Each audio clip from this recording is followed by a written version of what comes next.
ఓ అన్యుడా నీతో మాట్లాడుతున్నాను అని పౌలు చెప్తున్నటువంటి మాటలని మనం చూసాం. సో అన్యులకు చెప్తున్నటువంటి మాటలు ఏం చెప్తున్నా అంటే జెంటైల్స్ కంటే ఇశ్రాయేలీలు కాని వారికి చెప్తున్నాడు. ఏం చెప్తున్నాడంటే నీవెవరు, నీవు స్వభావ సిద్ధముగా నువ్వెవరు అని అంటే అడవి ఒలీవ చెట్టు,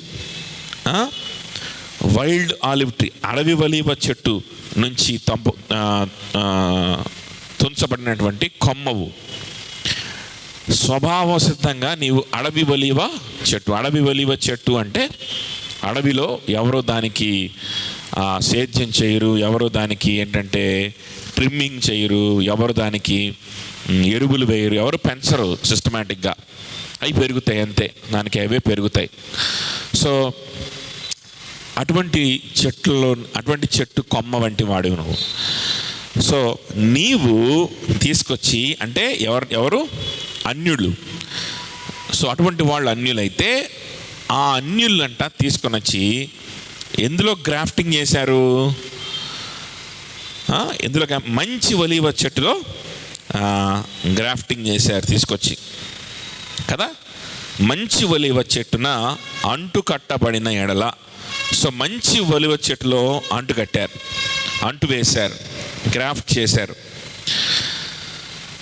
అలాంటప్పుడు ఎందుకు ఆ గ్యాప్ వచ్చింది? మంచి ఒలీవ చెట్లకు గ్యాప్ ఉంటేనే కదా వేరే కొమ్మలు తీసుకొచ్చి పెట్టాలి. ఎందుకు గ్యాప్ వచ్చింది? ఎందుకు ఆ అవకాశము ఆ మంచి ఒలీవ చెట్టు ఇచ్చింది అని అంటే, ఎలా ఇచ్చింది అని అంటే ఆ అవకాశం స్వభావ సిద్ధమైనటువంటి కొమ్మలు నేల రాలిపోయినాయి. స్వభావ సిద్ధమైనటువంటి కొమ్మలు అవి పడిపోయినాయి కనుక స్వభావ సిద్ధమైన కొమ్మలు ఆ చెట్టుని ఉపయోగించుకోవట్లేదు. కాబట్టి అడవి ఒలీవ చెట్టులో నుంచి కొమ్మల్ని తుంచి తీసుకొచ్చి ఏం చేశారంట, ఈ మంచి ఒలీవ చెట్టులో గ్రాఫ్టింగ్ చేశారంట. సో స్వభావ సిద్ధంగా మంచి ఒలీవ చెట్టుకి వచ్చినటువంటి కొమ్మలు ఎవరంటే ఇశ్రాయేలీల ప్రజలు. గ్రాఫ్టింగ్ చేసింది ఎవరిని అంటే అడవి ఒలీవ చెట్ల యొక్క కొమ్మలు ఎవరు? అన్యులు, అంటే ఇశ్రాయేల్ కానివారు. ఎందుకు ఇశ్రాయేలీల్ని మంచి అడవి ఒలీవ చెట్లు యొక్క కొమ్మలుగా ఇక్కడ గుర్తించడం జరిగింది అని అంటే, ఒక మంచి ఒలీవ చెట్టు ఎట్లా అయితే తన కొమ్మలకి మంచి ఆహారం ఇస్తూ ఉంటుందో, ఏది కావాలంటే అది అవైలబుల్గా కదా, ఆ కొమ్మకి ఏ న్యూట్రిషన్ కావాలంటే ఆ న్యూట్రిషన్, ఏ మినరల్స్ కావాలంటే ఆ మినరల్స్ అన్నీ కూడా అవైలబుల్గా ఒక మంచి ఒలీవ చెట్టు కొమ్మల కోసం సమకూర్చి పెడుతుంది కదా. అన్నీ రెడీగా ఉంటాయి. కొమ్మ కావాలంటే చక్కగా ఆ న్యూట్రిషన్ లాక్కొని అది తీసుకొని చక్కగా పెరగవచ్చు, అవకాశం ఉంది. అయితే ఆ విధంగా ఆ స్వభావ సిద్ధమైనటువంటి కొమ్మలు ఆ చెట్టుని వాడుకోకుండా ఆ కొమ్మలు వాటికి అవే ఏమైపోయినాయి అంటే ఆ చెట్టుని విసర్జించాయి, లేకపోతే ఆ చెట్టు నుంచి రాలిపోయాయి. ఓకే. సో అలానే ఇశ్రాయేలు ప్రజలకు కూడా వాళ్ళకి కావాల్సినన్ని రిసోర్సెస్ ఉన్నాయి, కావాల్సినన్ని లేఖనాలు ఉన్నాయి. దేవుని వాక్యం వాళ్ళకే ఇవ్వబడింది, ఇంకెవ్వరికి ఇవ్వబడలేదు. వాళ్ళ దగ్గర నుంచే దేవుని వాక్యం మిగిలిన వాళ్ళకి వెళ్ళే విధంగా వాళ్ళ పరిస్థితి ఉంది. సో దేవుని సువార్త గురించి తెలీదా? తెలుసు. పాపం గురించి తెలీదా? తెలుసు. పాపం యొక్క జీతం ఏంటో తెలీదా? తెలుసు. ఆది కాండంలో లేదా పాపం అంటే ఏంటో, దానికి వచ్చే జీతం ఏంటో, దేవుని ఉగ్రత ఏంటో, దేవుని కోపం ఏంటో ధర్మశాస్త్ర గ్రంథాల్లో లేవా? ఓల్డ్ టెస్ట్మెంట్లో లేవా? ఉన్నాయి కదా. సో ఆ గ్రంథాలన్నీ వాళ్ళ సొంతం, వాళ్ళకి ఇవ్వబడిన గ్రంథాలు, వాళ్ళకన్నీ కూడా సిద్ధంగా ఉన్నాయి తినడానికి. కానీ వారు విశ్వాసం ఉంచలేకపోయారు, విశ్వాసంతో ఆ లేఖనాల్ని స్వీకరించలేకపోయారు. ఆ లేఖనాలు పెట్టుకుంటున్నారు, చదువుకుంటున్నారు, నోట్స్ రాసుకుంటున్నారు, అన్నీ చేస్తున్నారు. కానీ అందులో ఏదైనా పాటించేటువంటి విషయాలు, కొన్ని ప్రాక్టికల్ అంటే కొన్ని షో చేసేటువంటి విషయాలు ఏదన్నా ఉన్నాయా? అందులో కూడా నేను చేయగలిగిన విషయాలు ఏమైనా ఉన్నాయా, అవి చేసి భక్తిపరుడని తృప్తి పడదాం, భక్తిపరుడని షో చేద్దామని ప్రయత్నించారు తప్ప అందులో ఉన్నటువంటి భావం ఏంటో వాళ్ళు గ్రహించలేకపోయారు. అందులో ఉన్న భావం ఏదో కాదు, యేసుక్రీస్తుకి నీ జీవితాన్ని ఇవ్వాలి అనేటువంటిదే అందులో ఉన్నటువంటి భావం. ప్రభువారు అప్పటికీ రాలేదు, అయినప్పటికీ ఆయన ప్రత్యక్షతలో బ్రతకాలనేటువంటిదే అందులో ఉన్నటువంటి భావం. అయినప్పటికీ నీ పాపాన్ని ఒప్పుకొని, నువ్వు పాపివే కాబట్టి నీ పాపాన్ని ఒప్పుకోవాలి, నీ పాపానికి బదులుగా ఇదిగో దేవుని గొర్రెపిల్ల బలి అవుతా ఉన్నది, ఇదిగో పస్కా పశువు బలైపోతా ఉన్నది, మరణాన్ని నీ నుంచి తప్పించి వేయడానికి నీ మీదకి రావాల్సిన మరణం గొర్రెపిల్ల మీద పడతా ఉన్నది అనే విషయాలు దేవుడు ఓల్డ్ టెస్ట్మెంట్లో వాళ్ళకి తెలియజేస్తూనే ఉన్నాడా లేదా? తెలియజేస్తున్నా. కొన్ని సాదృశ్య రూపంలో దేవుడు చాలా స్పష్టంగా వాళ్ళకి తెలియజేస్తూనే ఉన్నాడు. అది యేసుక్రీస్తు గురించిన సువార్తే కదా, ఆయనే కదా దేవుని గొర్రెపిల్ల, ఆయనే కదా బలి పశువు, ఆయన రక్తంలోనే కదా మనకి పాప విమోచన, క్షమాపణ అన్నీను. కాబట్టి నేను పాపిని ఒప్పుకోవడానికి, రుజువుపరచడానికి, మన పాపాన్ని చూపించడానికి కావలసినన్ని వాక్యాలు ఉన్నాయి వాళ్ళ చేతిలో. అలానే దానికి పరిహారం ఏంటి అని చెప్పే దానికి కూడా కావలసిన వాక్యాలు ఉన్నాయి. పరిహారం పొందకపోతే ఏమవుద్ది అని చెప్పడానికి కూడా కావలసిన వాక్యాలు వాళ్ళ చేతిలో ఉన్నాయి. కానీ వాళ్ళు ఆ ఆహారాన్ని, ఆ మంచి ఒలీవ చెట్టులో నుంచి వచ్చేటువంటి ఆ పోషకాలని తీసుకోలేక, స్వీకరించలేక, విశ్వాసంతో స్వీకరించలేక, కొన్నిటిని మాత్రమే స్వీకరించి వాళ్ళు ఏమైపోయారంటే రాలిపోయారు, ప్రభువుని మిస్ అయిపోయారు. జీవితంలో వాళ్ళు నేల రాలిపోయారు. సో ఆ ప్లేస్లో ఎవరిని తీసుకొచ్చి గ్రాఫ్ట్ చేస్తున్నారు? అడవి ఒలీవ చెట్ల యొక్క కొమ్మల్ని. వీళ్ళెవరంటే మనం, ఇశ్రాయేలీలు కానివారం, యూదులు కానివారం కదా. సో మనం ఆ విధంగా ఇప్పుడు మనం ఆ ఓల్డ్ టెస్ట్మెంట్ చదువుకుంటున్నాం, ప్రభు గురించినటువంటి ప్రవచనాలు చదువుకుంటున్నాం. అసలు ఓల్డ్ టెస్ట్మెంట్ కంటే శ్రేష్టమైనది ఓల్డ్ టెస్ట్మెంట్ దేనికి సాదృశ్యమో, అసలు ఓల్డ్ టెస్ట్మెంట్ ఎవరి గురించి చెప్తుందో, అసలు ఓల్డ్ టెస్ట్మెంట్ దేనికి సాదృశ్య రూపంగా నిలబడి ఉందో, అవన్నీ కూడా ఒక మంచి ఇంటర్ప్రిటేషన్ కూడా మనకు వచ్చేసింది. ఓల్డ్ టెస్ట్మెంట్కి ఒక మంచి కామెంటరీ కూడా వచ్చేసింది మనకి. అదే nothing but new testament. Old testament దేని గురించి మాట్లాడుతున్నాం అన్నీ కూడా డిసైఫర్ చేసేసి మనకి న్యూ టెస్ట్మెంట్ కూడా ఈరోజు దేవుడు మనకి ఇచ్చేశాడు. సో అందులో చూసి క్రీస్తు గురించి అన్నమాట ఇవన్నీను. మనం పాపులం కదా, మనం శాపానికి అర్హులం కదా.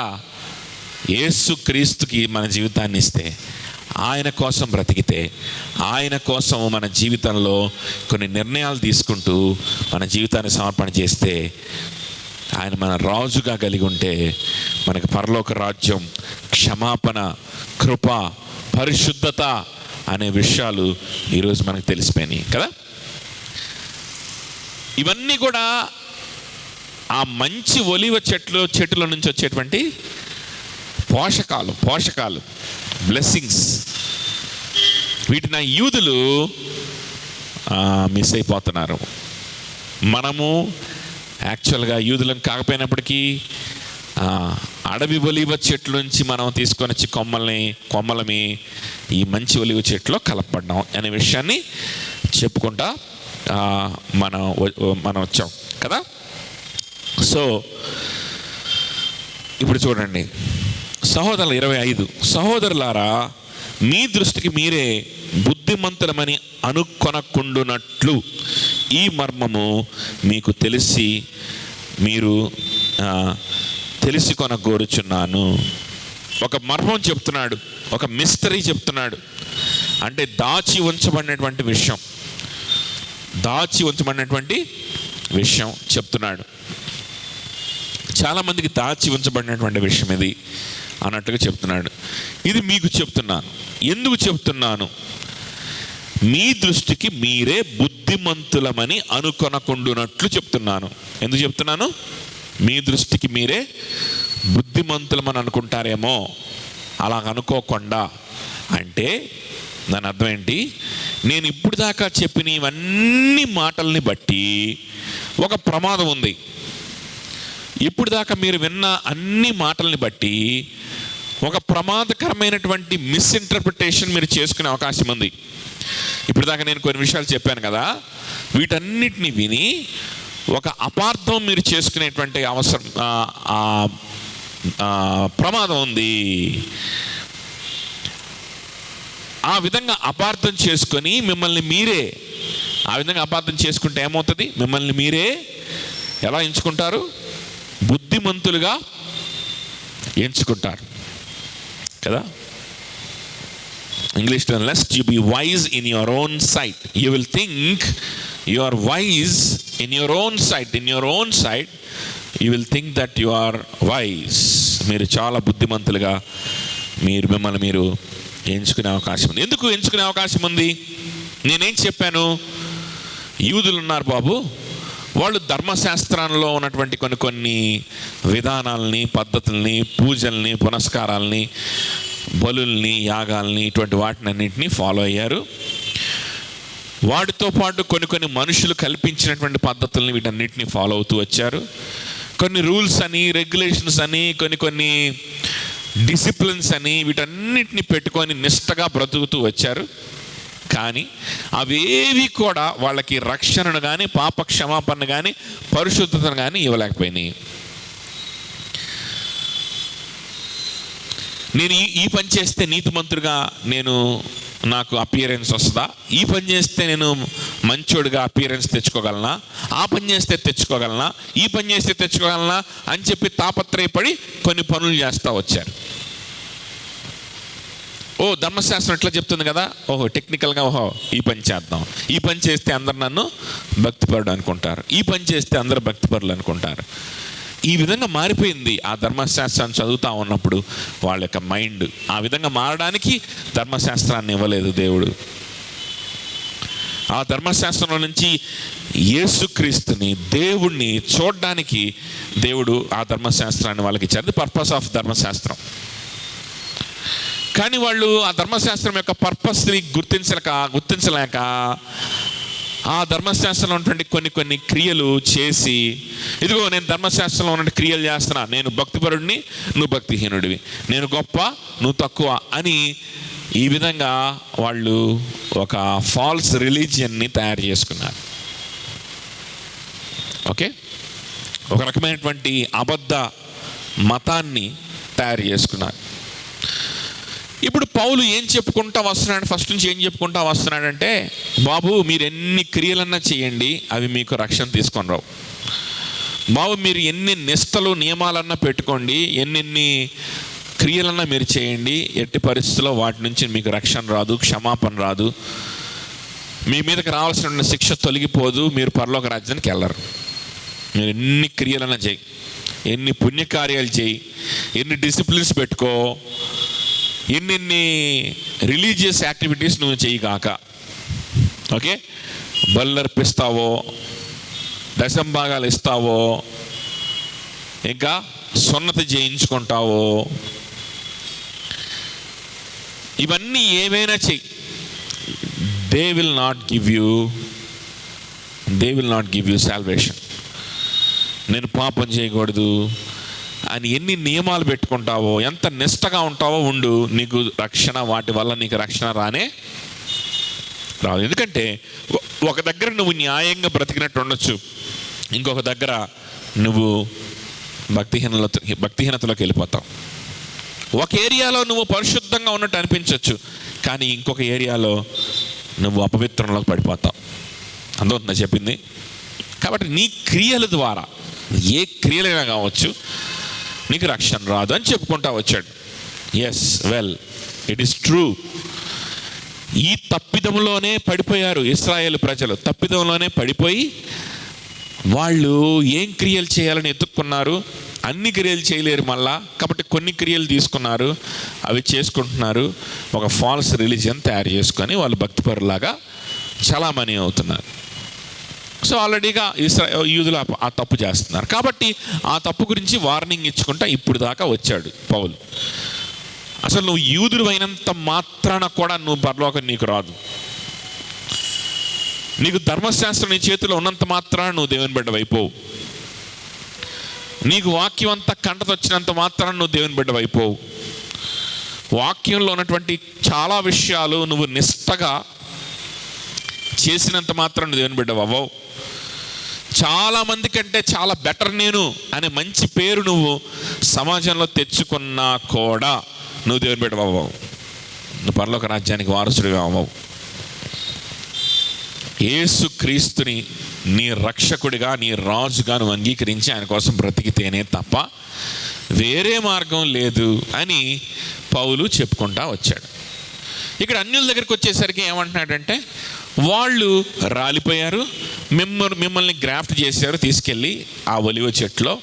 సో మీరు విశ్వాసం మీకు కలిగింది, మీరు ప్రభు కోసం మీరు బ్రతకాల నిర్ణయం తీసుకున్నారు. సో విశ్వాసం కలిగింది కాబట్టి వాళ్ళ ప్లేస్లో మీరు వచ్చేసారు అని చెప్తా ఉన్నాడు. ఇప్పుడు ఈ విధంగా చెప్పడం వల్ల ఒక డేంజర్ కూడా ఉంది ఇందులో. ఆ డేంజర్ నుంచి బయటపడేయడానికి ఫర్దర్గా ఈ 2-3 వచనాలు చెప్పుకుంటా వస్తున్నాడు. నెక్స్ట్ 2-3 వచనాలు ఏంటి ఆ డేంజరు? మీ దృష్టికి మీరే బుద్ధిమంతులం అనుకుంటారు. మీ దృష్టికి మీరు ఎవరు అనుకుంటారు? మొన్నటిదాకా కొన్ని నియమ నిష్టల్ని పాటిస్తూ కొన్ని పరిశుద్ధంగా ఉండడానికి ప్రయత్నం చేసేటువంటి కొంతమందిని చూచి మీరేమనుకున్నారంటే, అబ్బో వాళ్ళు ఎంత భక్తిపరులు, మనకంత భక్తి లేదు. ఒక పరిసయ్యుడో లేకపోతే ఒక యాజకుడో వెళ్తా ఉన్నాడు, వాడు చక్కగా స్నానం చేస్తాడు, నీట్గా బాడీని మెయింటైన్ చేసుకుంటాడు, చక్కగా ఆహార పద్ధతుల్లో నిష్టగా ఉంటాడు, తర్వాత బయటికి కనిపించే పాపాలు ఏవి కూడా పెద్దగా చెయ్యడు, పిచ్చి పిచ్చిగా మాట్లాడు, ఎట్టబడితే అట్ట మాట్లాడు, చాలా సఫిస్టికేటెడ్గా మాట్లాడతాడు, చాలా సాత్వికంగా మాట్లాడతాడు, చాలా మంచి భాష ఉపయోగిస్తాడు. ఇవన్నీ చూస్తూ ఉన్నప్పుడు అబ్బా ఎంత భక్తిపరుడు, యూదుడు కదా, ఎంతైనా యూదుడు కదా, ఎంతైనా యూదుడు, మనం యూదులం కాదుగా, కాబట్టి అది ఉంటుంది. ఎందుకంటే దేవుని వాక్యం వాళ్ళకి ఇవ్వబడింది కదా. సో అది ఉంటుంది. వాళ్ళు పరలోక రాజ్యానికి వెళ్ళేవాళ్ళు, మనం వెళ్తామో వెళ్ళమో అనుకున్నాం మొన్నటిదాకా. కానీ ఇప్పుడు పౌలు ఏం చెప్పేశాడు, అరే వాళ్ళు కాదు అసలు పరలోక రాజ్యానికి వెళ్ళేది, ఇదంతా నాటకం, పైపోయిన విషయం ఇదంతా కూడా. హృదయంలో పరిశుద్ధత ఏమి లేదు వాళ్ళకి, పరిశుద్ధత రాదు. ఎట్లాగ వస్తుంది? యేసుక్రీస్తుని మిస్ అయిపోతే, యేసుక్రీస్తుని సిలువ వేస్తే వాళ్ళకి పరిశుద్ధత ఎట్లాగ వస్తుంది? ఇవన్నీ పైపోయిన అలంకారాలు మాత్రమే. వాళ్ళు పరలోక రాజ్యానికి వెళ్ళేవాళ్ళు కాదు. నువ్వు అన్యుడివా, నువ్వు విగ్రహాలను పూజిస్తా ఉన్నావు మొన్నటిదాకా, నువ్వు వ్యభిచారంలో ఉన్నావు మొన్నటిదాకా, పర్వాలేదు, పశ్చాత్తాపడు, కన్నీటితో ఒప్పుకో నువ్వు పాపివని, అవన్నీ విడిచిపెట్టడానికి సిద్ధపడు, ప్రభు స్వరూపంలో మారడానికి, ప్రభు కోసం బ్రతకడానికి నీ జీవితాన్ని ప్రభుకి ఇచ్చేయి, నీ పాపము క్షమించబడుతుంది. ఇది పౌలు చెప్తున్న విషయం. అర్థమవుతుందా మీకు? అర్థమవుతుందా? ఇది పౌలు చెప్తున్న విషయం. ప్రభు నిన్ను పరిశుద్ధపరుచుకుంటాడు, ప్రభు నిన్ను యాక్సెప్ట్ చేస్తాడు, నీలో ఉన్న పాపాన్ని తీసేస్తాడు. పైపైన కాదు, లోపల నుంచి తీసేస్తాడు. ఎలా కాదు? పైపైన కాదు. కొంతమంది పైకి చాలా భక్తిగా ఉంటారు, పైకి చాలా ప్యూర్గా ఉంటారు. అబ్బా మంచిగా చదువుకుంటున్నాడు, ఎలాంటి మంచి ఉద్యోగం చేస్తున్నాడు, ఎలాంటి వ్యభిచారం కానీ ఇట్లాంటి మంచి కుటుంబం, హ్యాపీగా ఉన్నారు, హస్బెండ్ అండ్ వైఫ్, పిల్లలు సంతోషంగా ఉన్నారు, కలకల్లాడుతూ ఉన్నారు, దానికి తోడు మంచి ఉద్యోగం చేస్తున్నారు. అప్పుడప్పుడు వెళ్ళి వాక్యం కూడా చెప్తున్నారు. ఇంకెంతకంటే ఏం కావాలనుకున్నా. ఇవన్నీ చేసినప్పటికీ వాడి హృదయంలో గనక యేసు క్రీస్తు అనేటువంటి వ్యక్తి ప్రతిష్ఠింపబడి లేకపోతే ఇవన్నీ పైకి కనిపించినప్పటికీ యేసు క్రీస్తు కోసం నేను బ్రతకాలి, ఆయనే నా బ్రతుకు, ఆయనే నా జీవితం, ఆయన సువార్తే నా బ్రతుకు అనేటువంటి ఆ ఆలోచన లేకపోతే గనక బయటికి బాగానే కనిపిస్తారు. వాళ్ళ ఇంట్లోకి వెళ్ళి చూడండి, అప్పుడు అర్థమవుతుంది. ఆ భార్యాభర్త సంసారంలోకి వెళ్ళి చూడండి, మనం వెళ్ళలేం కదా, వెళ్ళి చూస్తే అర్థమవుతుంది అక్కడ నిజమైన ప్రేమ ఉందా లేదా. ఆ కుటుంబంలోకి వెళ్ళి చూస్తే అర్థమవుతుంది అక్కడ ఏం పాపం జరుగుతుందో. ఆ వ్యక్తి జీవితం పర్సనల్ లైఫ్లోకి వెళ్ళి చూస్తే అర్థమవుతుంది ఎంత అపవిత్రత ఉందో. ఉండలేడు, పైకి షో చేయొచ్చు కానీ అంతరంగంలో పరిశుద్ధంగా ఉండలేదు. పైకి అంతా బాగుండి ఉండొచ్చు, అంతరంగంలో పరిశుద్ధత ఉండదు. సీక్రెట్ లైఫ్లో పరిశుద్ధత ఉండదు, కుటుంబ జీవితంలో పరిశుద్ధత ఉండదు, నిజమైన ప్రేమ ఉండదు, దేవుడు మెచ్చేటువంటి పరిశుద్ధత వాళ్ళు ఉండదు. కానీ మనం అడ్మైర్ చేస్తాం కదా. సో ఇక్కడ పౌలు ఏం చెప్తున్నాడంటే, అరే అట్లాంటి వాళ్ళు నువ్వే అడ్మైర్ చేయాల్సిన అవసరం లేదు, వాడి జీవితంలో యేసుక్రీస్తు లేడు. నువ్వు గనక యేసుక్రీస్తు కోసం బ్రతకడానికి ఈ రోజు నిర్ణయం తీసుకుంటే నీ గతం ఎట్లాంటిదైనా కావచ్చు, ఈ రోజు నువ్వు ప్రభు కోసం బ్రతకడానికి నిర్ణయం చేసుకో, ఆయనని నీ రాజుగా అంగీకరించు, నీ పాపాన్ని ఒప్పుకో, కన్నీటితో పశ్చాత్తాపడు, ఆయన స్వరూపంలోకి మారడానికి ఇష్టపడు, ఆయన కోసం బ్రతకడానికి నీ షెడ్యూల్స్ చేసుకో, నీ జీవితాన్ని సమర్పించేసుకో. నీ గతం ఎటువంటిదైనా పర్వాలేదు, నీవు అదిగో ఆ పలానా వ్యక్తులను చూసి అడ్మైర్ అయ్యావే, వాళ్ళకంటే గొప్ప స్థానంలో దేవుడు నిన్ను నిలబెట్టుకుంటాడు అని ఇక్కడ పౌలు చెప్తున్నాడు. సో ఇక్కడ డేంజర్ ఏంటి, ఈ విధంగా చెప్పిన తర్వాత వచ్చేటువంటి డేంజర్ ఏంటి అంటే, ఓ వెరీ గుడ్, నేను ఎవరినైతే చూసి భక్తులు అనుకున్నానో వాళ్ళకంటే నేను ఇంకా భక్తుడు అనమాట అని అనుకునే అవకాశం ఉందా లేదా. యూదులు చాలా గొప్పోళ్ళు, వాళ్ళు భక్తులు అనుకున్న నిన్నదాకా పౌలు ఏం చెప్తున్నాడు, అరే వాళ్ళ జీవితం యేసుప్రభు లేడురా, వాళ్ళు వేస్ట్ మీతో పోల్చుకుంటే, మీరు యేసుప్రభుని నమ్ముకున్నారు కాబట్టి మీరే గొప్ప అంటున్నాడు. సో ఇక్కడ డేంజర్ ఏంటి, మొన్నటిదాకా ఎవరినైతే చూచి అబ్బా ఎంత పరిశుద్ధంగా ఉన్నారు, అబ్బా ఎంత మంచిగా మాట్లాడుతున్నారు అని, అబ్బా ఎంత టయానికి చర్చకు వస్తున్నారు అని ఎవరినైతే చూసి అడ్మైర్ చేశామో, ఇప్పుడు నుంచి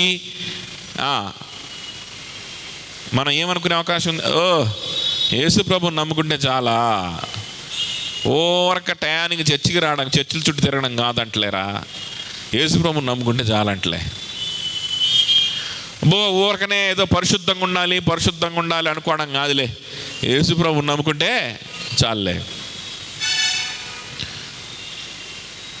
అబ్బో లంచాలు తీసుకోకూడదు, అమ్మో క్యాస్ట్ ఫీలింగ్ ఉండకూడదు, అబ్బో అది ఉండకూడదు ఇది ఉండకూడదు అని ఇట్లాంటివన్నీ కూడా పెట్టుకోవాల్సిన అవసరం ఏం లేదు. యేసుప్రభుని నమ్ముకుంటే చాలంటలే. అవన్నీ చేసేది పరిచర్యలంట. అమ్మో మన ప్యూరిటీని కాపాడుకోవాలి, అమ్మో మన యొక్క వివాహాలు కాపాడుకోవాలి, అమ్మో మన యొక్క తలంపుల్ని కాపాడుకోవాలి, ఇవన్నీ కూడా అవసరం లేదు లేరా, పరిచర్యలు చేస్తారు. అట్లాగా జీవితం అంతా యేసుక్రీస్తుకి ఇవ్వడం ఏంటి, జీవితం అంతా యేసుక్రీస్తుకి ఇవ్వమని ఎప్పుడైనా దేవుడు అడుగుతాడు? అట్లాగే ఎప్పుడు అడగడంట.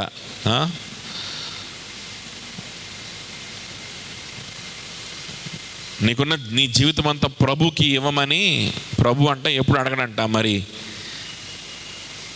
నిన్ను నీవు ఉపేక్షించుకొని సిలువనెత్తుకొని నన్ను వెంబడించమంటే దాని అర్థం ఏంటో మరి కొంతమంది బోధిస్తూ ఉన్నారు.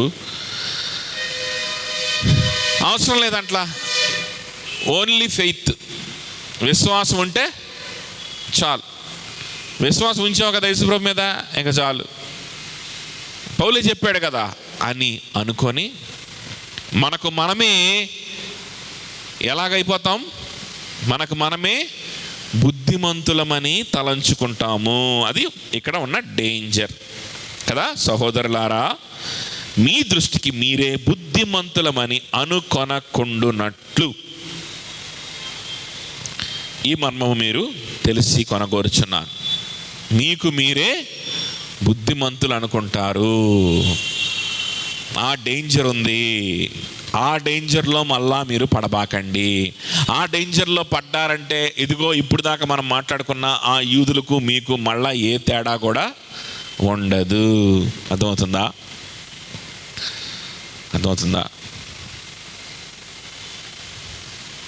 పేదలకి సహాయం చేయాలి కదా, నీకు కనికరం లేదా, నీకు ప్రేమ చూపించాలి కదా సంఘంలో ఉన్న వారి పట్ల అని అంటే,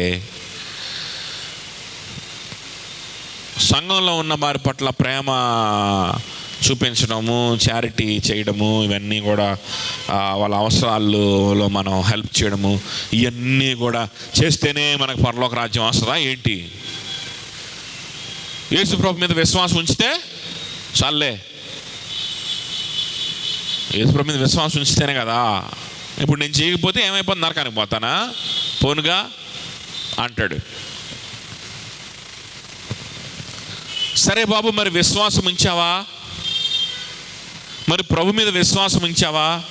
ప్రభు మీద విశ్వాసం ఉంచితే కనీసం ఆరాధన చేస్తావు కదా, ఆరాధన చేసుకుంటున్నావా? మరి నువ్వు ప్రభు మీద విశ్వాసం ఉంచితే మరి నువ్వు కనీసం బైబిల్ చదువుతావు కదా, బైబిల్ చదువుతున్నావా? నువ్వు చర్చికి కూడా సరిగ్గా రావటం లేదే అని అంటే, అప్పుడు మళ్ళా ఏమంటాడంటే, ఏంటి విశ్వాసం అంటే బైబిల్ చదువుకోవడం, ప్రార్థన చేసి చర్చిల చుట్టూ తిరగడమా విశ్వాసం అంటే? అదేనా విశ్వాసం అంటే? అది కాదు విశ్వాసం అంటే. ఎవడన్నా అవసరంలో ఉంటే వాడికి సహాయం చేయాలా, అది విశ్వాసం. అంతేగాని చర్చిల చుట్టూ తిరగడం, వాక్యం నేర్చుకుంటా కూర్చోవడం, ఇది కాదమ్మా విశ్వాసం అంటే. అవసరంలో ఉన్నవాడికి ఏం చేయాలా? సహాయం చేయాలి. మళ్ళీ వీడే సహాయం చేసే మూడ్లో లేడనుకో, సేమ్ వ్యక్తి సహాయం చేసే మూడ్లో లేడు, అప్పుడు ఏమంటాడో తెలుసా? అందరికి సహాయం చేసుకుంటా పోతే ఎట్టపోతాము, అందరికి సహాయం చేయలేము అన్ని సందర్భాల్లో. అట్టెట్ట కుదురుద్ది? అయినా సహాయం చేస్తేనే పరలోకానికి వెళ్తామని అన్న చెప్పాడు దేవుడు. అయినా సహాయం చేస్తేనే మనకున్నదంతా మన యొక్క సంపద ఇస్తేనే నేను దేవుని దగ్గర, అన్నీ దేవునివేనండి. దేవుడు ప్రార్థన చేద్దాం. పలానా వాళ్ళకి బాగలేదా, ఫైనాన్షియల్ ప్రాబ్లమ్స్ ఉన్నాయా, ప్రార్థన చేద్దాం, దేవుడు ఆశీర్వదిస్తాడులే, దేవుడు ఇస్తాడులే. అందరికి సహాయం చేస్తామా ఏంటి? విశ్వాసం ముఖ్యం. విశ్వాసం ఉన్నోడు పరలోక రాజ్యానికి వెళ్తాడు. ఇప్పుడు పలానా వాళ్ళకి సహాయం చేయకపోతే పరలోక రాజ్యానికి వెళ్ళమా అంటాడు మళ్ళీ వీడే.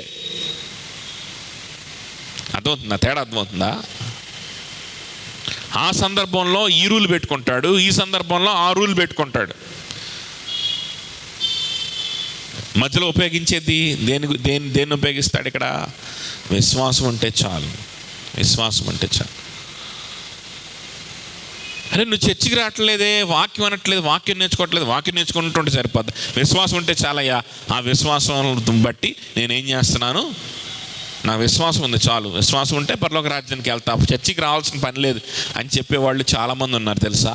ఒక చర్చిలో సభ్యత్వం తీసుకోవాల్సిన పని లేదు, ఒక చర్చికి అంటుకట్టి ఉండవలసిన పని లేదు, ఒక సహవాసానికి లోబడి ఒక సహవాసానికి రెగ్యులర్గా రావాల్సిన అవసరం లేదు, అకౌంటబిలిటీ అవసరం లేదు. నమ్మితే చాలు పరలోకానికి వెళ్ళిపోతాం. నేను నమ్మా, నాకు అనిపించినప్పుడు వెళ్తా చర్చికి. రెగ్యులర్గా వెళ్ళేది ఏంది? రెగ్యులర్గా ఒక సహవాసాన్ని మెయింటైన్ చేసేది ఏంది? కొంతమందితో రిలేషన్షిప్ కలిగి ఉండే ఏంది నాన్ సెన్స్.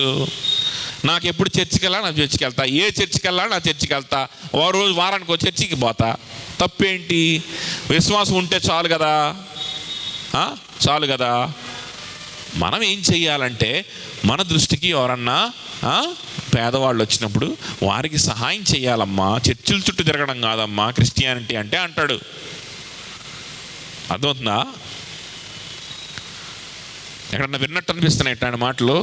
విన్నట్టుకున్నాయా? అన్నట్టుగా కూడా ఉన్నాయా?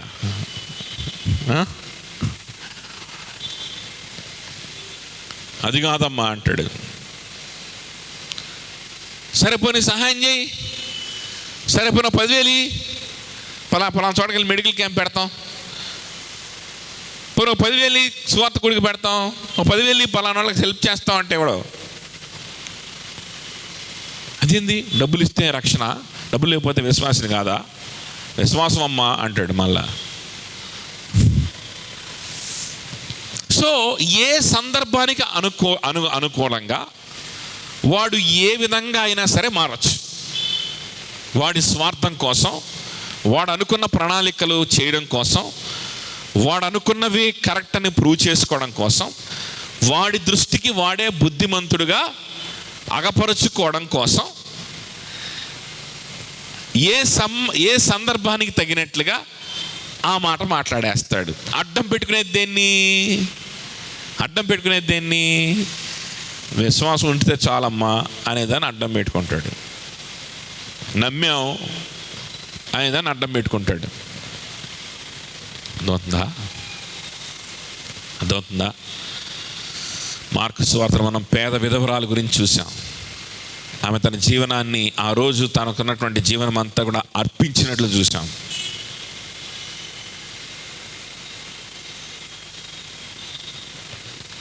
సమర్పణ.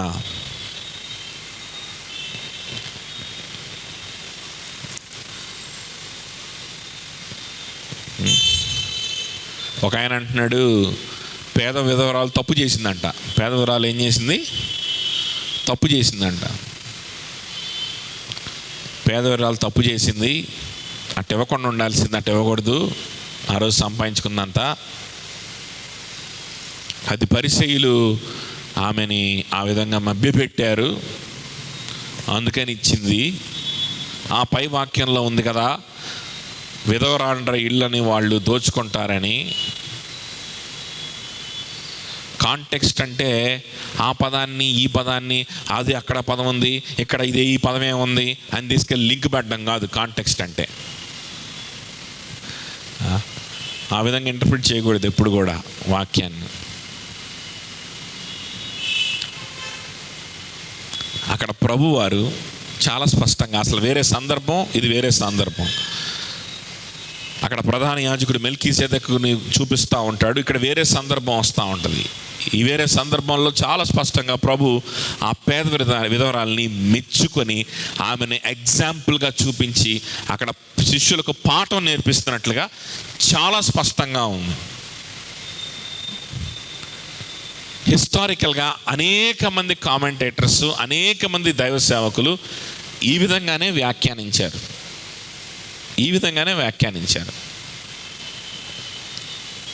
ఒక ఆయన అంటున్నాడు, తప్పంట, అట్లా ఇవ్వకూడదంట. నీ జీవితం అంతా ప్రభుకు సమర్పించని బోధించకూడదంట. ఆ పేదవరాలు అట్లా ఇవ్వకుండా ఉండాల్సిందంట. మాథ్యూ హెన్రీ కమెంటరీలో అయితే ఆయన రాయని కూడా రాశాడు. ఆయన ప్యూరిటన్ అన్నమాట, 18వ శతాబ్దం వాడు.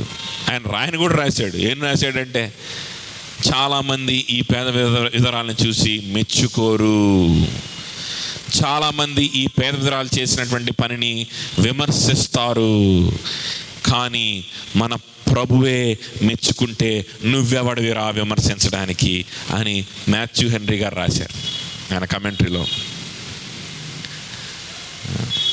ఒక ఆయన పెట్టాడు ఫేస్బుక్లో, అలా చేయకూడదంట పేద విధవరాలు. సో ఇక్కడ లాజిక్ ఏంటి? విశ్వాసం ఉంటే చాలు. నీ దృష్టిలో నువ్వే ఏమైపోతున్నావు? బుద్ధిమంతుడు అనుకుంటున్నావు. నువ్వు అనుకున్నది చెయ్యాలా, నీకు ఇష్టం నుంచి చేయకూడదు. దానికి ఏం అడ్డం పెట్టుకుంటావు? విశ్వాసం ఉంచితే చాలు. అడ్డం పెట్టుకుంటున్నావు.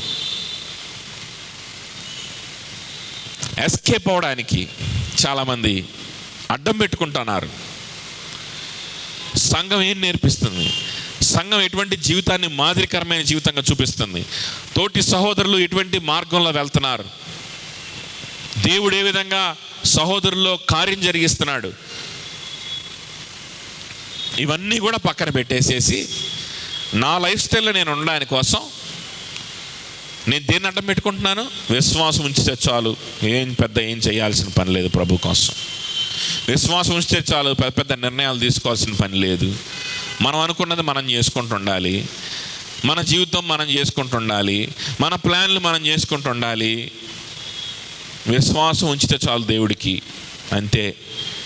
ఆమె చేసినట్టు ఏం చేయాల్సిన పనిలే, అదిగో ఆడు చేసినట్టు ఏం చేయాల్సిన పనిలే అని చెప్పి దేవుని యొక్క సంఘముకు కూడా విరుద్ధంగా తొలగిపోయేటువంటి వాళ్ళు అనేక మంది ఉన్నారు. అర్థమవుతుందా? సంఘంలో చాలామంది అదే మార్గంలో వెళ్తుంటారు. తోటి సహోదరులు వాక్యానుసారంగా వెళ్తుంటారు. వాళ్ళని చూసి అంత చేయాల్సిన పని లేదు, అదేంటి అలా అలానే చెయ్యాలా, ఇలా చేయకూడదా, అదేంటి అలానే నిర్ణయాలు తీసుకోవాలా, ఇలాగెందుకు తీసుకోకూడదు, అటు తీసుకుంటే రక్షణ పడినట్ట, ఇటు తీసుకుంటే రక్షణ పడినట్టు కాదా? విశ్వాసం ముఖ్యం. నీకు నువ్వే ఏమైపోతున్నావు? బుద్ధిమంతుడు అవుతున్నావు. కాబట్టి అలా అవ్వకూడదని నేను కొన్ని విషయాలు చెప్పకూడుతున్నానని కొన్ని విషయాలు చెప్పుకుంటా వస్తూ ఉన్నాడు, కొన్ని మర్మాలు. అదేమనగా, అన్యజనుల ప్రవేశము సంపూర్ణమగు వరకు ఇశ్రాయేలునకు కఠిన మనస్సు కొంత మటుకు కలిగెను. వారు ప్రవేశించినప్పుడు విమోచకుడు సియోనులో నుండి వచ్చి యాకోబులో నుండి భక్తిహీనతను తొలగించును. నేను వారి పాపములను పరిహరించినప్పుడు నా వలన వారికి కలుగు నిబంధన ఇదియే అని రాయబడినట్లు ఇశ్రాయేలు జనులందరూ రక్షింపబడుదురు. చూడండి, అందుకని నేను ఈ విషయాలు చెప్తున్నాను వినండి అని చెప్తున్నాడు. ఏంటంటది? అదేమనగా, అన్య జనుల ప్రవేశము సంపూర్ణము వరకు ఇశ్రాయేలీయులకు కఠిన మనసు కొంత మట్టుకు కలిగాను. అన్యజనులు ప్రవేశించాలని, అన్యజనులు కూడా ఈ సువార్తని తెలుసుకోవాలని కొంతవరకు మట్టుకు ఇశ్రాయేలులకు, యూదులకు కఠినత్వాన్ని దేవుడు కలిగించాడు. వాళ్ళు కఠినత్వంలో ఉన్నప్పుడు, యేసుక్రీస్తుని వాళ్ళు విసర్జించినప్పుడు అన్యులలోకి సువార్త వెళ్ళింది. అది ఇదివరకే మనం మాట్లాడుకున్నాం. వాళ్ళు కఠినంగా ఉండి క్రీస్తుని విసర్జించినప్పుడు, సువార్తను విసర్జించినప్పుడు అన్ని జనుల్లోకి ఏమైపోయింది? సువార్త వెళ్ళిపోవడానికి ఒక అవకాశం దొరికింది. సో అన్ని జనుల్లోకి సువార్త వెళ్ళిపోయింది. సో అందుకని అన్ని జనుల్లోకి సువార్త వెళ్ళడానికి కోసం దేవుడు వారి హృదయాలకి కఠినత్వాన్ని కలుగు చేశాడు.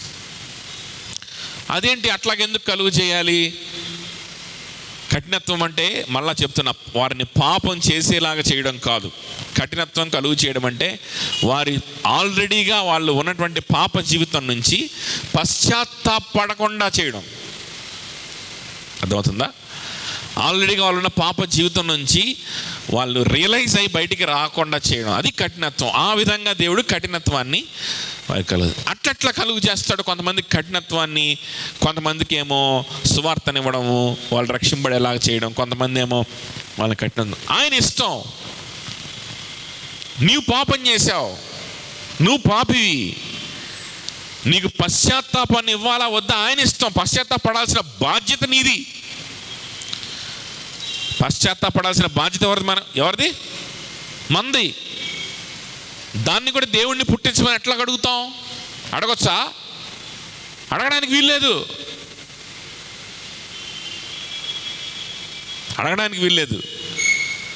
కానీ ఆయన ఇస్తేనే వస్తుంది పశ్చాత్తాపం. కానీ నువ్వు అడగడానికి వీల్లేదు. ఎట్టడుగుతావు? పాపం చేసి నా పశ్చాత్తాపాన్ని కూడా నీలో కలగట్లా, పశ్చాత్తాపం కూడా నువ్వే అని ఎట్లా అడుగుతావు? ఎవరి దగ్గర నీళ్ళు అడగలుగుతాం? అడగలుగుతావా? నీ అంతెందుకు నీ క్లాస్మేట్నే తీసుకో. ఆఫ్టర్ ఆల్ నీ క్లాస్మేట్ని తీసుకో. ఆ వ్యక్తికి ఏదో మోసం చేసి ఆ వ్యక్తిని నష్టపరిచావనుకో, ఆ వ్యక్తిని బాగా దుఃఖం కలుగు చేసేటువంటి పని ఏదైనా చేసి ఆ వ్యక్తి దగ్గరికి వెళ్ళి, రే నీకు ఈ నష్టం నేనే చేశాను, నా వల్లే నీకు ఇలా జరిగింది, ఒప్పుకుంటున్నాను, కానీ నాకు పెద్ద పశ్చాత్తాపం కలగట్లేదురా, నువ్వేమన్నా కలుగు చేస్తే చెయ్యి, వస్తుందేమో చూద్దాం అంటే ఎట్టాగుంటుంది అంటాం. అట్లాగా ప్రభు దగ్గర ఎట్లా అడుగుతాం? వాళ్ళు పశ్చాత్తాపడాలంటే పడలేదు, ప్రభు కలిగించాలని ఎట్లా డిమాండ్ చేస్తాం? కానీ అన్యులకు కలిగించాడు, అన్యుల దగ్గరికి సువార్తని తీసుకెళ్ళాడు, అన్యులలో పశ్చాత్తాపాన్ని ప్రభు కలిగించాడు, వారిని స్వీకరించాడు తన ప్రజలుగా. ఇదంతా ఎప్పుడు జరిగింది అని అంటే, ఈ యూదులు సువార్తని రిజెక్ట్ చేసినప్పుడు ఆ సువార్త అన్యుల దగ్గరికి వెళ్ళిపోయింది. సో అది మీకోసం వాళ్ళు కఠినపరచబడ్డారా, మీకోసం వాళ్ళు కఠినంగా ఉన్నారు, అది మీకు మేలు అయ్యింది, అంతేకాని మీరేదో గొప్పోళ్ళు కాబట్టి కాదు. వాళ్ళు కఠినపరచబడ్డారు కాబట్టి దేవుడు వాళ్ళని కఠినపరిచి ఆ సువార్తను మీ దగ్గరికి తీసుకొని వచ్చాడు. మీకంటే మంచోళ్ళు వాళ్ళు, మీకంటే నిష్టగా ఉండగలిగిన వాళ్ళు, మీకంటే మంచి ఫ్యామిలీ బ్యాక్గ్రౌండ్ ఉన్నవాళ్ళు, మీకంటే మంచి పవిత్రంగా ఉండేవాళ్ళు వాళ్ళు. కానీ సువార్త వాడు అంగీకరించలేదు. వాడి దగ్గర నుంచి లాగేసి సువార్తను నీకు ఇచ్చాడు కాబట్టి నువ్వు ఈ పొజిషన్లో నువ్వు దేవుడిని ఆరాధన చేస్తున్నావు. దేవుడు ఆ పని చేశాడు. నువ్వు అతిశయపడడానికి వీల్లేదు.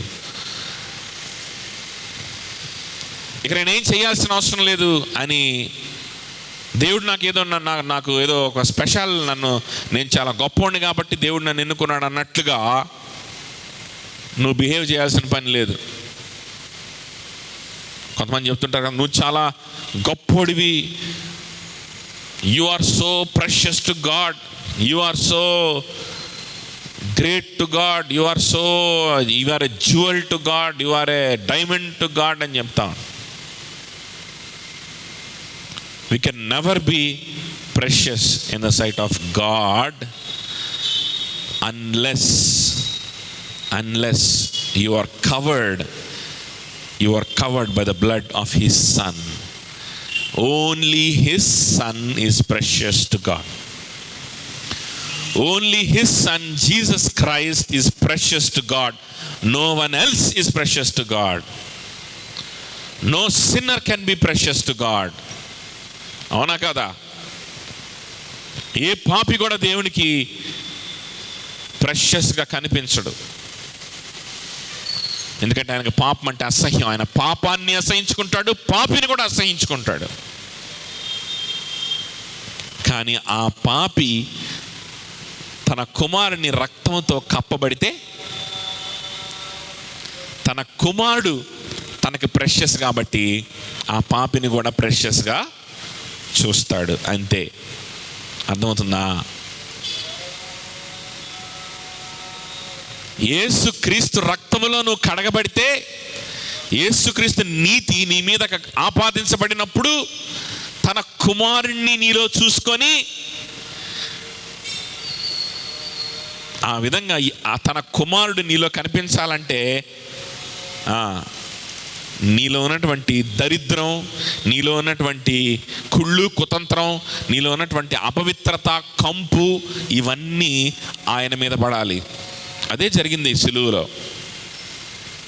నీ హృదయంలో ఉన్నటువంటి ప్రతి బలహీనతకు సంబంధించినటువంటి కంపు, కుళ్ళు, వాసన, అసహ్యకరమైనటువంటి జబ్బంతా కూడా ఎవరి మీద పడింది? యేసుక్రీస్తు మీద పడిపోయింది. ఆ యేసుక్రీస్తుని చూచినటువంటి తండ్రి ఆయనను బలిచ్చాడు నీ కోసం, నా కోసం. అర్థమవుతుందా? అయితే ఆయన నీతి ఎవరి మీద ఆపాదించబడింది? మన మీద ఆపాదించబడింది. యేసుక్రీస్తుని రక్షకుడుగా నువ్వు అంగీకరిస్తే, నీ పాపం కోసమే ఆయన మరణించాడని అంగీకరిస్తే, ఆయన కోసమే నా బ్రతుకు అని నీ బ్రతుకుని ఆయన చేతిలో పెట్టగలిగితే, ఎవడు పడితాడికి కాదు, ఆ విధంగా నువ్వు చేయగలిగితే నీ హృదయంలో ఆయన నీతి నీ మీద కప్పబడుతుంది. ఆ నీతిని చూచి నిన్ను ప్రెషియస్గా చూసుకుంటాడు దేవుడు. అంతే తప్ప నువ్వు నేను ఎప్పుడు కూడా దేవుని సన్నిధిలో దేవునికి మనం ఎలాగవ్వం? ప్రెషియస్గా అవనే అవ్వం. మనం పాపులం. ఎలాగవుతాం ఆయనకి ప్రెషియస్గా? ఎలా కనిపిస్తాం ఆయనకి ప్రెషియస్గా? అనిపించాం. కాబట్టి అతిశయపడద్దు. నీ దృష్టిలో నువ్వే గొప్పోడుగా ఫీల్ అవ్వద్దు. నీ దృష్టిలో నువ్వే బుద్ధిమంతుడిగా ఫీల్ అవ్వద్దు. నీకు ఏది అనిపిస్తే అది కరెక్ట్ అనుకోవద్దు. నీకు ఏది చేస్తే అది న్యాయం అనుకోవద్దు. నిజమైన విశ్వాసం యేసుక్రీస్తు కోసం నేను బ్రతికేలాగా చేస్తుంది. నిజమైన విశ్వాసం నీ శరీరాన్ని, నీ అవయవాల్ని, నీ మనస్సుని, నీ సమస్తాన్ని యేసుక్రీస్తుగా సమర్పణ చేసేలాగా చేస్తుంది. నిజమైన విశ్వాసం అయితే, నిజమైన విశ్వాసం అయితే అది ఉందో లేదో చూసుకోవాలి. నువ్వేదో గొప్పోడివి, వాళ్ళు ఏదో తక్కువ వాళ్ళు, ఇక దాన్ని దేవుడు గొప్పోడుగా ఎంచేసాడులే అది అంతేనంట, అట్లా కనికరం అని ఏదో ఒక పాట పాడి, ఎందుకో నన్ను ఇంతగా పాట పాడి, ఎందుకు పాడతారు తెలుసా ఆ పాట? చాలామంది ఎందుకు పాడతారు తెలుసా? కన్నీటితో ఆ పాట పాడడం నేను చాలామందిని చూశాను. దేనికోసం? ఏది మనసులో ఏముంటుంది తెలుసా ఆ పాట పాడేటప్పుడు? ప్రభా, నేను సరిగ్గా చర్చికి కూడా పోలేదు ప్రభా, నేను నీకోసం ఏమీ చేయలేదు ప్రభా, అయినా సరే నాకు రోగం రాకుండా తగ్గించావు ప్రభా, నీకోసం నేను ఏమీ చేయట్లేదు అయినా సరే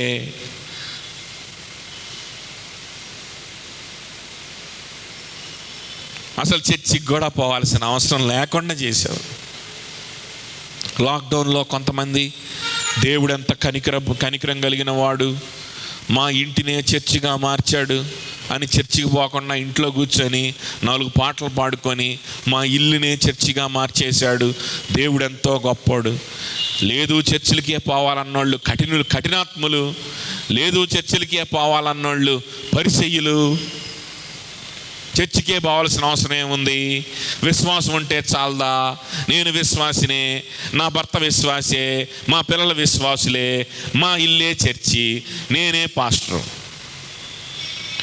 అని బల్ల కూడా రొట్టె విరిచి బల్ల కూడా పంచుకొని తిన్నారు. వీళ్ళు పాడతారు ఆ పాటని, ఎందుకో నన్ను ఎంతగా ప్రేమించామని. ఎందుకు పాడతారు తెలుసా? చర్చి గొడవ పోవాల్సిన అవసరం లేకుండా చేసావు ప్రభా, ఎంత ప్రేమయ్యా. నీకోసం ఏ నిర్ణయాలు నేను తీసుకోవట్లేదు, నీకోసం నేను బ్రతకట్లేదు, నా సొంత ఆలోచనలతో నేను నింపబడి ఉన్నాను, నా సొంత అంబిషన్స్తో నేను నింపబడి ఉన్నాను, నా సొంత ప్రణాళికలు నెరవేర్చుకోవడానికి నేను పరుగుతీస్తూ ఉన్నాను. అందరిలాగానే అందరితో కలిపి లోకంతో కొట్టుకుపోతా ఉన్నా కూడా మళ్ళా ఏదన్నా అవసరం వస్తే ప్రార్థన చేస్తే నువ్వు సహాయం చేస్తున్నావు. అబ్బా, ఎంత ప్రేమ! అది ప్రేమ కాదు, అది దీర్ఘశాంతం. అది ప్రేమే, నిజమే, అది ప్రేమే,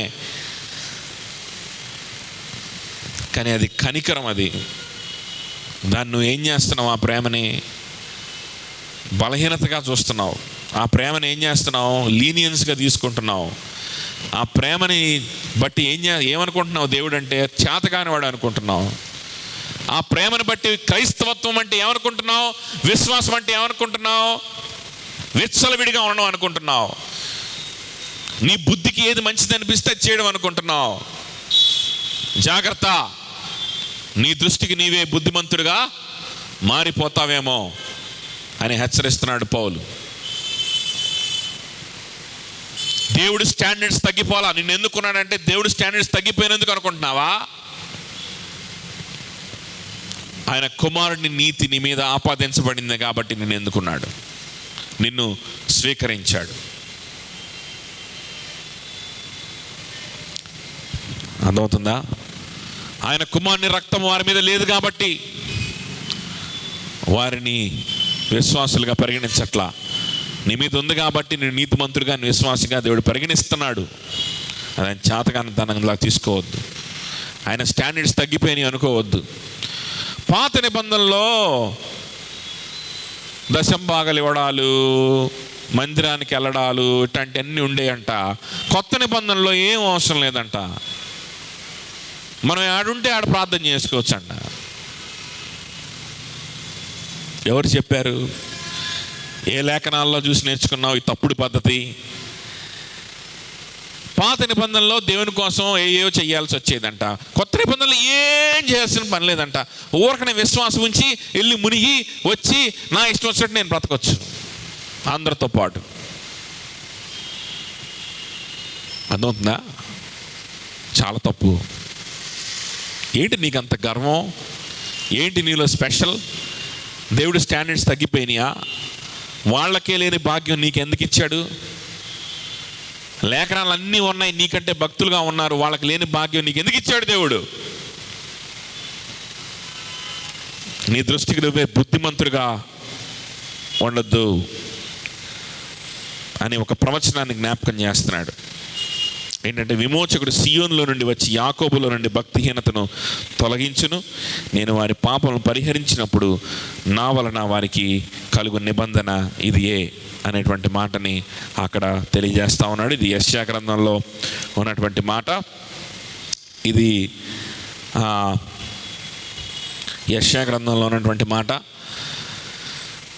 59వ అధ్యాయం 20వ వచనంలో ఉంటుంది. చదవకండి, మీ తర్వాత రాసుకొని తర్వాత చూసుకోండి. సో అది జస్ట్ కోట్ చేస్తూ ఉన్నాడు. సో సియోన్లో నుంచి రక్షకుడు వస్తాడు. ఆ రక్షకుడు ఎవరో కాదు, యేసుక్రీస్తే. సో ఇది జరిగిపోయింది. యెషయా గ్రంథంలో ప్రవచింపబడినటువంటి విషయం జరిగిపోయింది. యేసుక్రీస్తు వచ్చాడు. ఆ వచ్చిన యేసుక్రీస్తే యాకోబును రక్షిస్తాడు అని రాయబడింది యెషయా గ్రంథంలో. కాబట్టి ఖచ్చితంగా రక్షిస్తాడు. వాళ్ళకు కూడా రక్షణ అనేది వస్తుంది. ఎవరికి? విశ్వాసం ఉంచిన వాళ్ళకి, అందరికి కాదు. వాళ్ళల్లో విశ్వాసం ఉంచిన వాళ్ళకి. మొన్నటిదాకా మీ దగ్గరికి సువార్త రావడానికి వాళ్ళని కొంచెం కఠినపరిచాడు. రేపొద్దున ఆ కఠినత్వాన్ని దేవుడు తీసేస్తే వాళ్ళల్లో కూడా అనేక మంది పశ్చాత్తాపడి విశ్వాసం ఉంచి దేవుని బిడ్డలుగా మారుతారు అని అర్థం. And this will be my covenant with them when I take away their sins. నేను వాళ్ళ పాపాన్ని తీసివేస్తాను, ఇది నా నిబంధన అని చెప్పి ప్రభు అక్కడ నిబంధన చేస్తూ ఉన్నాడు. ఏంటి? దేంతో నిబంధన చేస్తూ ఉన్నాడు? యెషయా టైంలోనే నిబంధన చేశాడు. దేంతో నిబంధన చేశాడు? ఆ నిబంధనకి గుర్తేంటి? ఆ కవనెంట్కి గుర్తేంటి? ఆ అగ్రిమెంట్కి గుర్తేంటి? ఏదైనా అగ్రిమెంట్ రాసుకుంటే ఆ అగ్రిమెంట్కి గుర్తుగా ఒక ప్రామిసరీ నోటో లేకపోతే ఒక స్టాంప్ పేపరో ఏదో ఒకటి ఉంటుంది కదా. సో ఇక్కడ గుర్తేంటి ఆ అగ్రిమెంట్కి? ఆ అగ్రిమెంట్కి గుర్తేంటంటే ఇదిగో ఈ వాక్యం. కీర్తనకారుడు అన్నట్లు, వాక్యము యాకోబుకు దయచేసి ఉన్నావు, ఏ జనముకు ఆ విధంగా నువ్వు చేయలేదు, వారు నీ కట్టడలను నీ న్యాయ విధులను తెలియకనే ఉన్నారు అని పాడినట్లు కదా. ఈ వాక్యం యాకోబు సంతానానికి దేవుడు ఇచ్చి, గుర్తుగా ఇచ్చి నిబంధన చేసుకున్నాడు వాళ్ళతోటి. అరే, దేవుని వాక్యం మీ సొంతం, మీ చేతిలో ఉంటుంది. దేవుని సువార్తను ఇందులో చూసి నేర్చుకోండి, గ్రహించండి, యేసుక్రీస్తుని తెలుసుకోండి. ఆయన వచ్చినప్పుడు ఆయనకి సాగిలపడండి అంటే వాళ్ళు ఆ పని చేయలే. కానీ దేవుని యొక్క నిబంధన ఓడిపోద్దా? వాళ్ళ నిబంధనలో ఉండలేకపోయినప్పటికీ దేవుడు చేసుకున్నాడు ఆ నిబంధనని. కాబట్టి మరలా ఆ నిబంధనని ఎట్లాగైనా సరే వాళ్ళ జీవితంలో నెరవేరుస్తాడు. కాబట్టి మీరు అతిశయపడకండి, అన్యులారా మీరు అతిశయపడకండి. దేవుడు వాళ్ళకి నిబంధన చేసుకొని ఈ వాక్యాన్ని వాళ్ళకి ఇచ్చాడు, ఈ సువార్తని వాళ్ళకి ఇచ్చాడు. వాళ్ళ దగ్గరే ఉంది ఆ సువార్త. రేపొద్దున ఆ నిబంధనని, ఆ నిబంధన గుర్తది మీకోసం వాళ్ళని కఠినపరిచాడు. రేపొద్దున వాళ్ళకి దేవుడు మారు మనసిస్తే వాళ్ళు కూడా రక్షింపబడతారు. దేవుని కనికరం తప్ప దేవుని యొక్క బలహీనత అనుకోకండి. దేవుని యొక్క స్టాండర్డ్స్ ఏమాత్రం కూడా తగ్గినాయి అనుకోబాకండి. ఏమాత్రం కూడా తగ్గలా. దేవుని స్టాండర్డ్స్ ఉన్నాయి. వాళ్ళు ఏమైపోయారంట? వాళ్ళు కఠినపరచబడ్డారంట. వాళ్ళు ఏమైపోయారు? కఠినపరచబడ్డారు. కదా. 2 కొరింథీయులకు రాసిన పత్రిక 3:14 చూడండి తొందరగా. 2 కొరింథీయులకు రాసిన పత్రిక 3:14.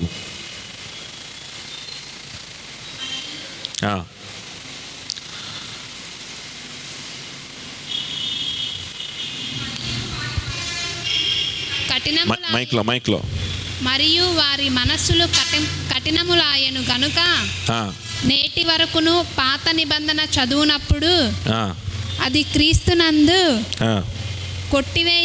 కొట్టివేయబడినని వారికి తేటపరచబడక ఆ ముసుకే నిలిచియున్నది.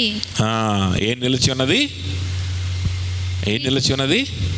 క్రీస్తునందు కొట్టివేయబడినని వారికి తేటపరచబడక ఆ ముసుకే నిలిచి ఉన్నది. వారు కఠినపరచబడ్డారు. ఈ రోజు కూడా, అంటే కొరింథీయులకు పౌలు రాస్తా ఉన్నాడు ఆ మాటలు. ఈ రోజు కూడా వాళ్ళు పాత నిబంధన చదువుతా ఉన్నప్పుడు ఈ పాత నిబంధన అంతా కూడా ఎవరిని నెరవేరుతుంది?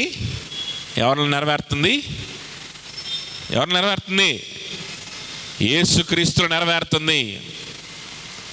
యేసుక్రీస్తులో కొట్టివేయబడిందంటే దాని అర్థం ఏంటంటే, పాత నిబంధనలో ఉన్నటువంటి కొన్ని టెంపరల్ థింగ్స్ ఏవైతే ఉన్నాయో, హార్ట్ కాంపోనెంట్ కాకుండా కొన్ని టెంపరల్ థింగ్స్ ఏవైతే ఉన్నాయో, సున్నతి, బలులు అర్పించడం, ఇటువంటివి ఏవైతే ఉన్నాయో, పండగలు ఆచరించడం, ఇటువంటివి ఏవైతే ఉన్నాయో,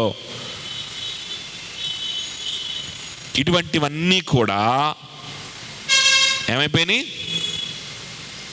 కొట్టివేయబడ్డాయి అని అంటే దాని అర్థం ఏంటంటే, ఇంకా వాటిని చించేసుకోవచ్చు మన పేజీల నుంచి అని కాదు దానికి అర్థం. ఇంకెందుకు మరి చించేసుకోవచ్చు? కొట్టివేయబడ్డాయి అంటే క్రీస్తునందు కొట్టివేయబడ్డాయి. ఏమంటున్నాడు? ఇంగ్లీష్లో అట్లా లేదు. ఇంగ్లీష్లో చదవండి.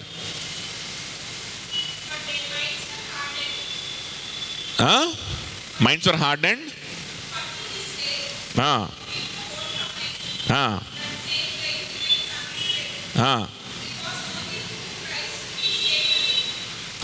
Because only through Christ it can be taken away. అది లేదా తెలుగులో అసలు ఆ మాట?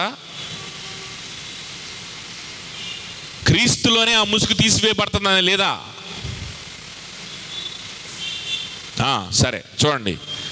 So through Christ it can be taken away. క్రీస్తులోనే ఆ ముసుగు తీసివేయబడుతుంది. క్రీస్తులోనే ధర్మశాస్త్రము నెరవేరుతుంది. అర్థమవుతుందా? ఆజ్ఞల్ని ఇంకా వేస్ట్, నువ్వేం చేయాల్సిన పని లేదని కాదు దాని అర్థం. ఆలయం గురించినటువంటి విషయాలు ఉన్నాయి ధర్మశాస్త్రంలో. ఇప్పుడు ఆలయం ఉందా? యెరూషలేము ఆలయం ఉందా? లేదు. మందసం ఉందా? లేదు. మరి ఏం చేద్దాం? చించేద్దామా? లేదు. ఎందుకో తెలుసా? మనకు యేసుక్రీస్తు ఆలయంగా అయిపోయాడు. మన శరీరాలనే ఆయన ఆలయంగా చేసుకుంటా ఉన్నాడు. ఆలయంగా, చర్చి కాదు. చర్చి వేరు, చర్చికి పోవాలి. నువ్వు ఆలయంగా ఎలా ఉంటావు? నువ్వు ఆలయంగా ఉన్నావు లేదు నీకు ఎలా తెలుసుద్ది? మందసం ఆ రోజున ఉంది, ఇప్పుడు లేదు. ఎక్కడుందో తెలియదు, ఉందో లేదో తెలియదు అసలు. మరి ఏం చేద్దాం? చించేద్దామా? లేదు. క్రీస్తే ఆ మందసంగా ఉన్నాడు. దేవుని వాక్యాన్ని మన హృదయం అనేటువంటి పలకల మీద ఆయన రాస్తానన్నాడు. ఎలా రాస్తాడు? Through what you will have the ark of covenant in your heart. ఆ మనసు నీ హృదయంలోకి ఎట్లా వస్తుంది? దేని ద్వారా వస్తుంది? ఆలయంగా నువ్వు ఎలా మారుతావు? దేని ద్వారా మారుతావు? సంఘం ద్వారా, సహవాసం ద్వారా. దేవుని వాక్యం అక్కడే నీకు అందుద్ది కాబట్టి. సంఘం సహవాసం లేకపోతే నీకు వాక్యం రాదు, నీకు ఆరాధన రాదు, నీకు ప్రార్థన రాదు, ఏమీ రాదు. సహవాసం ఉంటేనే ఎన్ని వచ్చేది, ఏమీ రావు. అర్థమవుతుందా? కాబట్టి ఇవన్నీ కూడా అంటే ఇప్పుడు పాత నిబంధనలో ఆలయము ఇప్పుడు చర్చ అయిందని కాదు దానికి అర్థం. పాత నిబంధనలో ఆలయము యేసుక్రీస్తే, పాత నిబంధనలో మందసం యేసుక్రీస్తే, పాత నిబంధనలో సున్నతి యేసుక్రీస్తే, పాత నిబంధనలో సబ్బాతు యేసుక్రీస్తే, పాత నిబంధనలో ఉన్నటువంటి ప్రతి ఆజ్ఞ కూడా యేసుక్రీస్తుకు నువ్వు జీవితాన్ని ఇచ్చి ఆయన కోసం బ్రతుకుతూ ఉన్నప్పుడు నెరవేరుతాయి. అర్థమవుతుందా? పాత నిబంధనలో హృదయానికి సంబంధించిన కొన్ని ఉన్నాయి, అపవిత్రతలకు సంబంధించినవి కొన్ని ఉన్నాయి. అవెట్టా నువ్వు ఫుల్ఫిల్ చేస్తావు, అవి కూడా ఇంతే ఫుల్ఫిల్ చేస్తావు. అవి కూడా నువ్వు యేసుక్రీస్తు జీవితాన్ని ఇచ్చి నువ్వు యేసుక్రీస్తు కోసం బ్రతుకుతావు ఉన్నప్పుడు నరహత్య చేయకుండా నీ హృదయం పరిశుద్ధపరచబడుతుంది. వ్యభిచారం చేయకుండా నీ హృదయం పరిశుద్ధపరచబడుతుంది. నీ పొరుగు వాని దాన్ని ఆశింపకుండా నీ హృదయము ప్రక్షాళన చేయబడతా ఉంటుంది. యేసుక్రీస్తు కోసం బ్రతుకుతూ ఉన్నప్పుడు ఆ క్రమములో జరుగుద్ది ఇవన్నీ కూడా. సో అన్నీ కూడా పాత నిబంధన ధర్మశాస్త్రం అంతా కూడా ఎవరి చుట్టూ తిరుగుతుంది? ఎవరిలో నెరవేరుతుంది? యేసుక్రీస్తులో నెరవేరుతా ఉన్నాయి. ఆ విషయం అంట యూదులకి ఇంతవరకు అర్థం కాక ఇంకా ముసుగులోనే ఉన్నారంట. ఆ ముసుగు ఇంకా వాళ్ళకి వేయబడే ఉన్నది. ఆ ముసుగు తీస్తే ఆ ముసుగు వెనకాల ఎవరు ఉంటారు? యేసుక్రీస్తు ఉంటాడు. ఆ యేసుక్రీస్తుని చూడనివ్వకుండా ఆ ముసుగులోనే ఉన్నారు వీళ్ళు. లేకపోతే వీళ్ళ మొహాలకు ఉంది ముసుగు. అది ప్రభువులో తొలగించబడుతుంది. ఏంటి? What is Christian life? ఏంటి మనల్ని దైవ సంబంధమైన బ్రతుకంటే ఏంటి, పరలోక రాజ్యానికి చేర్చే బ్రతుకు ఏంటి అనేటువంటి విషయం వాళ్ళకి అర్థం కాకుండా ఇంకా ముసిగేయబడే ఉన్నారు. అది తీస్తే అది తొలగిపోయేది యేసుక్రీస్తులోనే అనే విషయం చెప్తా ఉన్నాడు. మరి అట్లాగున్నప్పుడు ఒకవేళ నువ్వు గనక అడవి ఒలీవ చెట్టులో ఉన్నటువంటి కొమ్మవయ్యుండి, గ్రాఫ్ట్ చేయబడినటువంటి కొమ్మవయ్యుండి, ఒకవేళ నువ్వు ఇవన్నీ పరిచయలు కంటండి, ఇవన్నీ మనకి ఏం చేయాల్సిన పని లేదంట. మనం ఏం చేయాల్సిన పని లేదు. చర్చికి కూడా పోవాల్సిన పని లేదు. ఆడుంటే ఆడ ప్రార్థన చేసుకుంటే చాలు. సహవాసం కూడా అవసరం లేదు. ఆడుంటే ఆడ ప్రార్థన చేసుకుంటే చాలని దేవుడు ఎంత కనికరం ఇచ్చాడో అని చెప్పి నీ దృష్టికి నువ్వే బుద్ధిమంతుడివి అవ్వద్దు. దయచేసి నీ దృష్టికి నువ్వే బుద్ధిమంతుడు అవ్వద్దు. జ్ఞానం లేకుండా ప్రవర్తించొద్దు. ధర్మశాస్త్రం అంతా క్రీస్తులో నెరవేరింది. క్రీస్తు కోసం నువ్వు బ్రతకాలంటే మరి చర్చికి రావాలి కదా. సరే, అప్పుడు ఆలయం వేరు, ఇప్పుడు చర్చి వేరు. అప్పుడు ఆలయాన్ని చూసినట్టు ఇప్పుడు చర్చిని చూడాల్సిన అవసరం లేదు.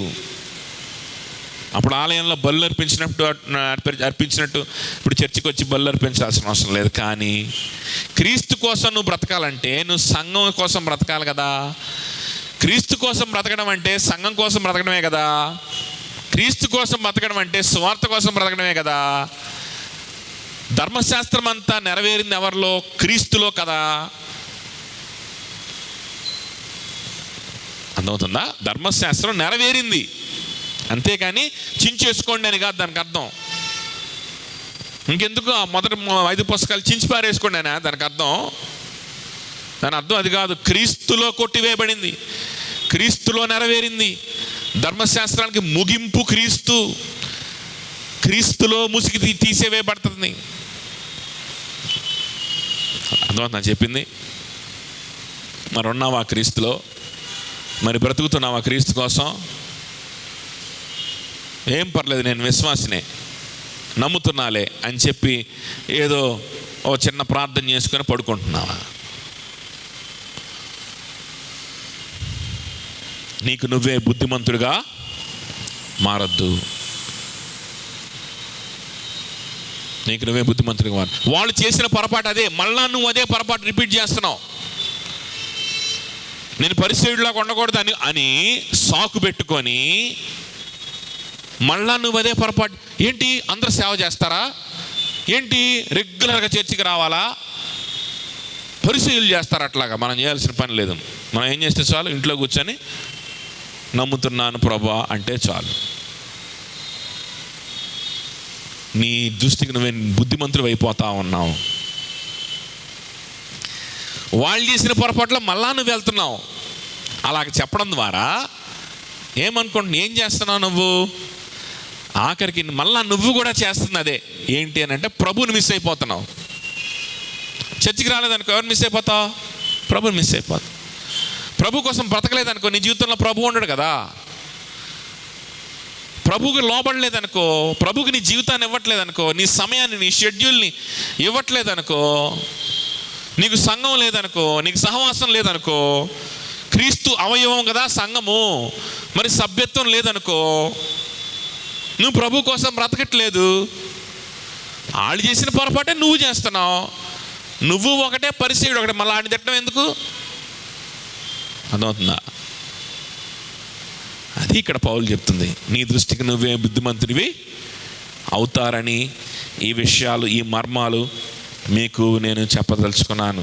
28వ వచనం, సువార్త విషయమైతే వారు మిమ్మల్ని బట్టి శత్రువులు కానీ, ఏర్పాటు విషయమైతే పితరులను బట్టి ప్రియులై ఉన్నారు. ఏలయనగా దేవుడు తన కృపావరముల విషయంలోను పిలుపు విషయంలోను పశ్చాత్తాప పడడు కదా. సువార్త విషయంలో శత్రువులుగా ఉన్నారేమో, సువార్త విషయంలో వాళ్ళు సువార్తను విసర్జించి సువార్తను అంగీకరించిన వాళ్ళు హింసిస్తూ ఉన్నారేమో, సువార్తకు దూరంగా ఉన్నారేమో, కానీ ఏర్పాటు విషయమైతే పితరులను బట్టి ప్రియులై ఉన్నారు. యూదుల గురించి మాట్లాడుతున్నాడు. ఏర్పాటు విషయమైతే పితరులను బట్టి అంటే వాళ్ళకి ఎవరున్నారు? పితరులు ఉన్నారు, పేట్రియార్క్స్ ఉన్నారు. పేట్రియార్క్స్ అబ్రహాము, ఇస్సాకు, యాకోబులు, వాళ్ళతో దేవుడు చేసిన నిబంధనలుకి గుర్తు పితరులు అని అంటే పితరులతో దేవుడు చేసిన నిబంధనలు ఉన్నాయి. ఆ నిబంధనల్ని బట్టి వాళ్ళు ఎవరు? ప్రియులై ఉన్నారు. వాళ్ళు ప్రియులై ఉన్నారు. వారితో దేవుడు నిబంధన చేశాడు. సువార్త వాళ్ళ సొంతం అని దేవుడు చెప్పాడు. వాళ్ళ దగ్గర నుంచి వాక్యం బయటికి వెళ్తుంది అని దేవుడు చెప్పాడు. ఏదో ఒక రోజు వాళ్ళందరికీ దేవుడు వాళ్ళకి పశ్చాత్తాపం కలుగు చేసి వారిని దేవుని బిడ్డలుగా చేసుకుంటారని కూడా దేవుడు నిబంధన చేశాడు. అందరికని కాదు, వాళ్ళ అనేక మందికి, అన్ని గోత్రాల వారికి అని అర్థం. అర్థమవుతుందా? అన్ని గోత్రాల వారికి అని అర్థం. అందరినీ అంటే అన్ని గోత్రాల వారిలో తన ప్రజల్ని తను తయారు చేసుకుంటాడని అర్థం కదా. వాళ్ళు ప్రియులైన వారు. వారెవరు? ప్రియులైన వారు. వారి దగ్గరే నిబంధనలు ఉన్నాయి, పితరులు చెప్పిన విషయాలు ఉన్నాయి. అంటే దాని అర్థం ఏంటి? వాటన్నిటిని తీసుకెళ్ళి దెబ్బలో కొట్టబాకంటారా నాయన అని. అబ్రహాము చెప్పిన విషయాల్ని తీసుకెళ్ళి దెబ్బలో కొట్టబాకు. యాకోబు రాసిన పత్రిక చూడు, యాకోబు చెప్తాడు అబ్రహాం గురించి. అబ్రహాం విశ్వాసం ద్వారానేనా? విశ్వాసంతో పాటు క్రియలు లేవా? విశ్వాసం ఉంటే క్రియలు కూడా ఉండవా అంటాడు యాకోబు కదా. విశ్వాసం ద్వారా నువ్వు రక్షింపబడతావు, మరి క్రియలేనాయనా అంటాడు. అబ్రహాం మర్చిపోమనా? యేసుక్రీస్తు కొత్త నిబంధన వచ్చిందని చెప్పి అబ్రహాం గురించి పేజీలు మొత్తం పరపర చింపి దెబ్బలో కొట్టమనా? కాదు. ఎల్లు చూడు అబ్రహాం ఏం చేశాడో. తన విశ్వాసాన్ని బట్టి క్రియలు చేశాడు, నిర్ణయాలు తీసుకున్నాడు, సమస్తం సమర్పణ చేశాడు, తన సొంత కుమారుణ్ణి సమర్పణ చేయడానికి సిద్ధపడ్డాడు. అది అబ్రహాం చేసిన పని. అందుకే అబ్రహాము దేవుడికి స్నేహితుడయ్యాడు. విశ్వాసం ద్వారానే అబ్రహాం కూడా రక్షింపబడింది, అందులో ఎలాంటి డౌట్ లేదు. Abraham is also saved only through faith alone. విశ్వాసం ద్వారా మాత్రమే అబ్రహాం రక్షింపబడ్డాడు, కానీ క్రియల ద్వారా, క్రియల మార్గములో అని అర్థం అని మనం చాలాసార్లు మాట్లాడుకున్నాం కదా.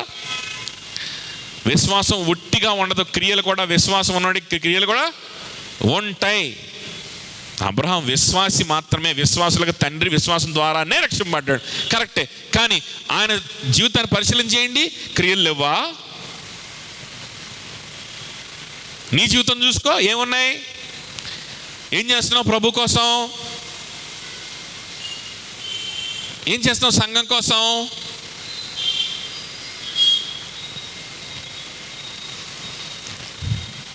కదా, అర్థమవుతుందా?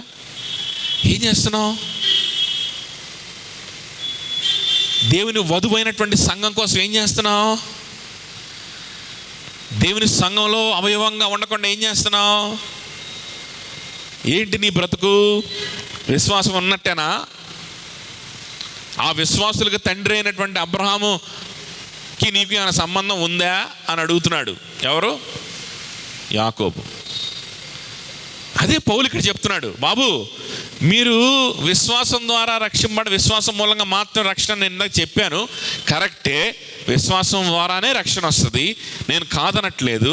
కానీ అబ్రహాముని ఎట్లా మర్చిపోతావు బాబు, నువ్వు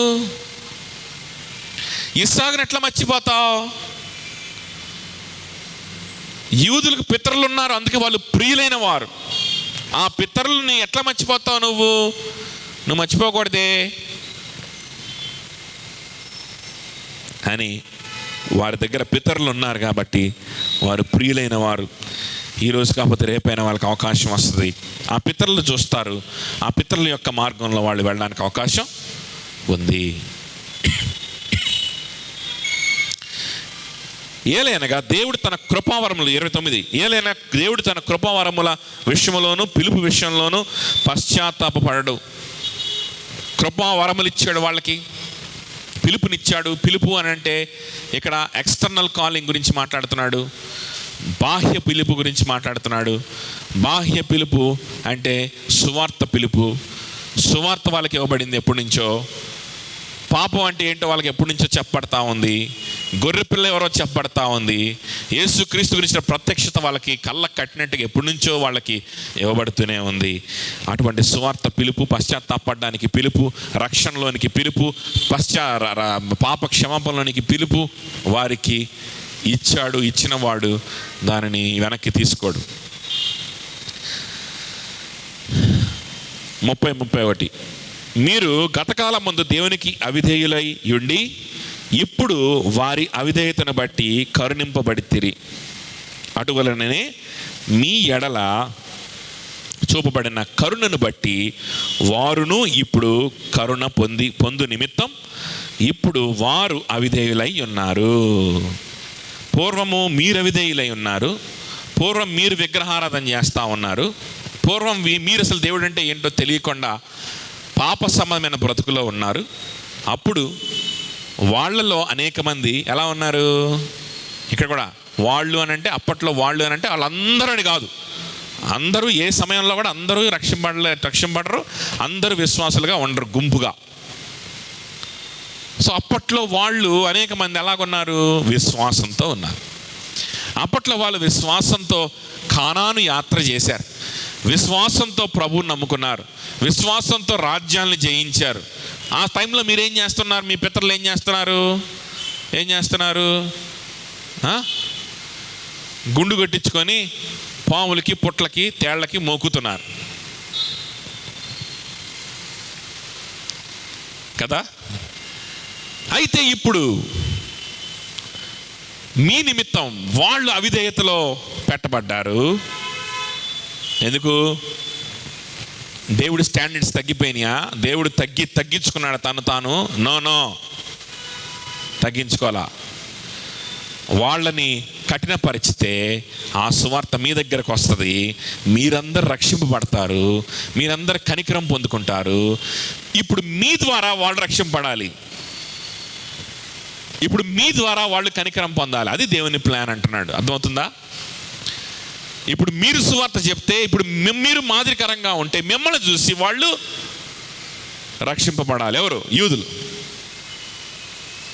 మిమ్మల్ని చూసి వాళ్ళు రక్షింపబడాలి. ఇది దేవుని ప్రణాళిక.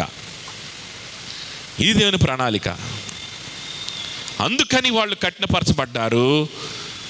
మీ దగ్గరికి సువార్త వచ్చింది తప్ప మీరేదో గొప్పోళ్ళు కానే కాదు. ఇక ఏం చేయాల్సిన పని లేదని అనుకోవద్దు. యేసుక్రీస్తు కోసం మీరు బ్రతకాల్సిన పని ఎంతైనా ఉన్నది. కాబట్టి మీ దృష్టికి మీరే బుద్ధిమంతులం అనుకోకుండా భయపడండి, దేవునికి భయపడండి. Fear God. సామెతల గ్రంథం 28:14 చూడండి. సామెతల గ్రంథం 28:14.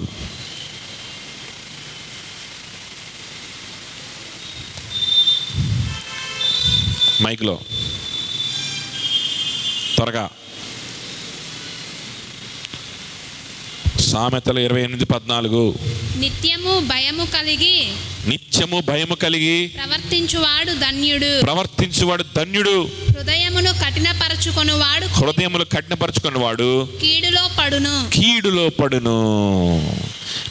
నిత్యము భయము కలిగి బ్రతుకువాడు ధన్యుడు. Happy is the man that feareth, blessed is the man that fears కదా. అప్పుడంట కీడులో వాడు పడకుండా ఉంటాడంట. లేదు, కఠినపరుచుకున్నాడు అనుకో, భయం రానిచ్చుకోలేదనుకో, భయాన్ని అవాయిడ్ చేస్తున్నాడు అనుకో, దేవుని గురించిన భయాన్ని అవాయిడ్ చేసి అయ్యో నా బ్రతికిలాగుంది ఏంటి, అయ్యో నేను ప్రభు కోసం సేవ చేయట్లేదే, అయ్యో నేను సంఘం కోసం క్షేమాభివృద్ధి కలుగు చేయట్లేదే, అయ్యో నేను సంఘంలో అవిభవంగా లేనే, అయ్యో నేను స్వార్థ ప్రకటనలో నేను పాల్గొనట్లేదే, అయ్యో సహోదరులందరూ ఈ విధంగా నిర్ణయాలు తీసుకొని ముందుకెళ్తా ఉంటే, ప్రభు కోసం బ్రతుకుతూ ఉంటే, శ్రమైన పేదరికమైన పర్వాలేదని నిర్ణయాలు తీసుకుంటా ఉంటే, నా ఆలోచనలు మాత్రం కూడా వాళ్ళ వైపు వెళ్ళకుండా నా ఇష్టానుసారంగా వెళ్తున్నాయే అని భయము పడకుండా జోక్గా తీసుకుంటున్నావు అనుకో, కీడులో నువ్వు పడిపోతావు. జాగ్రత్త. కఠినపరుచుకున్నావు అనుకో, కీడులో పడతావు. కఠినపరుచుకున్నావా, కీడులో పడతావు. ఆ నాశనం ఎంత భయంకరమైందో నీకు అర్థమవుతుంది. ఈ జీవితంలోనే, రాబోయేటువంటి లోకంలో కూడా ఆ కీడు గురించి నువ్వు వేదన పొందుకునే అవకాశం ఉంటుంది. ఎందుకంటే ఏమో నువ్వు రక్షింపడ్డావో లేదో గ్యారంటీ కూడా లేదు కాబట్టి, వచ్చే మరణం తర్వాత కూడా నువ్వు పరలోకానికి వెళ్తావని గ్యారంటీ ఏమాత్రం కూడా లేదు. ఏమాత్రం కూడా లేదు. ఏమాత్రం కూడా లేదు. కాబట్టి భయపడ్డావా? అమ్మో, రక్షణ అంటే ఇదే కదా, ఏదో తప్పులు చేయకుండా ఉన్న రక్షణ ఇద్దా? కాదు కదా. ప్రభువుకి జీవితం ఇవ్వడం కదా రక్షణ అంటే. ఏంటి నేను ఇట్లా ఉన్నాను అని భయపడుతున్నావా? అసలు భయపడితే నువ్వు ధన్యుడివి. భయంతో బ్రతికితే నువ్వు ధన్యుడివి. భయం లేకపోతే కీడులో పడతావు. జాగ్రత్త. నీ దృష్టికి నువ్వే బుద్ధిమంతుడుగా మారకుండునట్లు ఈ మర్మములో మీకు తెలియచేస్తున్నాను. జాగ్రత్త. భయపడండి, మీకు మీరే బుద్ధిమంతులుగా తలంచుకోకండి అని పౌలు ఇస్తున్న హెచ్చరిక అన్యులకు, ముఖ్యంగా మనకి అర్థమవుతుందా? చెప్పింది అర్థమవుతుందా? బట్ నెక్స్ట్ వీక్ మనం మిగిలిన వచనాలు చూసుకొని 11th చాప్టర్ మనం ముగిస్తాం. ప్రార్థన చేయండి, ధ్యానించండి. మళ్ళా ఈ 11వ అధ్యాయం అంతా ధ్యానించండి. డౌట్స్ ఉంటే మీరు రాసుకొని అడగండి. కావాలంటే ఒకరోజు మళ్ళా 9, 10, 11 వర్సెస్ చాప్టర్స్లో మీకు ఏదన్నా ఇబ్బంది ఉంటే మళ్ళీ మనం దాని గురించి మాట్లాడుకుందాం. సో ఎవరు కూడా ఈ 3 చాప్టర్స్ గురించి క్లారిటీ లేకుండా ముందుకు వెళ్ళొద్దు. ఇక్కడ క్లారిటీ లేనివంటూ ఏమీ లేవు. క్లారిటీ లేకుండా నేనైతే చెప్పలేదు, ప్రిపేర్ అవ్వకుండా ఎప్పుడు నేను చెప్పలేదు. మీకు క్లారిటీ రాలేదు అని అంటే అది మీ అటెన్షన్ యొక్క ప్రాబ్లం అయి ఉండాలి, లేకపోతే ఏదైనా నా ప్రజెంటేషన్లో ప్రాబ్లం అయి ఉండొచ్చు తప్ప ఇందులో మనం స్కిప్ చేసినవి అంటూ ఏమీ లేవు. ఇందులో మనం డీల్ చేయనటువంటి విషయాలు అంటే ఏవి లేవు. ఈ 3 chapters very very very difficult chapters to understand. Mostly misunderstood chapters ఇవి. ప్రతి వర్స్ మనం డీల్ చేసాం. ఒకసారి మళ్ళీ చదువుకుంటారండి.